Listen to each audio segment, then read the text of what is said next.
So in the last video, we went in depth into replacement behaviors. You know how I feel about replacement behaviors. They are the secret sauce to a behavior plan. Now, if you want to take it one more step forward and really make this extremely effective, I want you to make your replacement behavior incompatible with the negative behavior.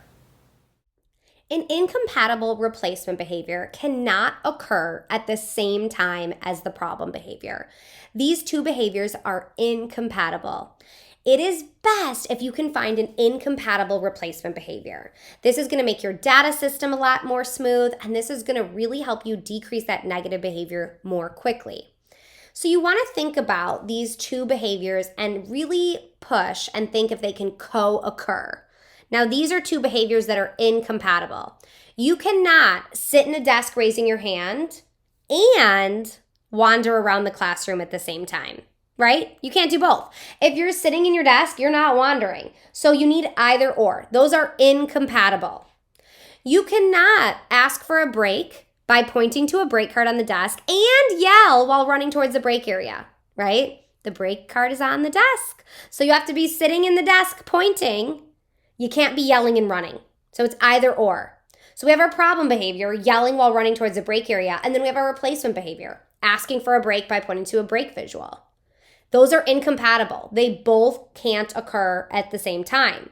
If we increase asking for a break with the break visual, we know we are decreasing the negative behavior because they can't happen simultaneously. So if there's more asking for a break with a visual, there will by nature be less yelling and running towards the break area.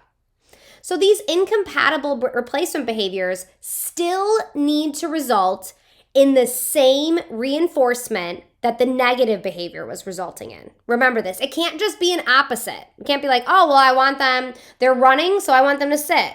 But that sitting still has to result in that same something awesome that the running was getting. So that's why this process, we got to be a little creative. We got to think outside the box and really hone in on what's the appropriate incompatible replacement behavior. So let's go through a few examples. Let's say the student is crying and yelling while waiting for the school bus, and the function is attention, right? We got to really consider that function piece here. So instead, the replacement behavior we're going to teach that's incompatible is tapping the bus aid on the shoulder while quiet while waiting for the school bus. So you can't cry and yell and tap on the shoulder quietly at the same time. You can't do them both, right? They're incompatible, but both of these will result in attention from the bus aid. Next, if you are shouting out the answer to a teacher's question to get attention, the replacement behavior will be raising your hand while quietly. This will result in attention, but it's also incompatible with the negative behavior. Next, throwing the task bin on the floor when given work. Function is escape. You don't have to do your work. If it's not on the table, it's on the floor, right? You get a break. Leaving the bin on the table while handing a break card to the staff. So we're honing in on, hey, we want the bin to stay on the table. We're not throwing it, but you're still going to get that break with the break card. Two more examples. Student is talking to peers and drawing on the desk when given an assignment. This is escape and attention from peers, right? So instead, asking, can I draw for a minute in my notebook? And given that drawing break. Has to result in that escape because it has to be a replacement behavior. And last, when provided error correction, erasing the paper so hard it rips. This results in attention in the form of help from the teacher. Instead, saying, I'm frustrated and crossing off the incorrect or correct answer gently. Now, we can't erase the paper so hard it rips and cross it off gently at the same time. They're incompatible. But again, it's still a replacement because it's also going to result in teacher attention.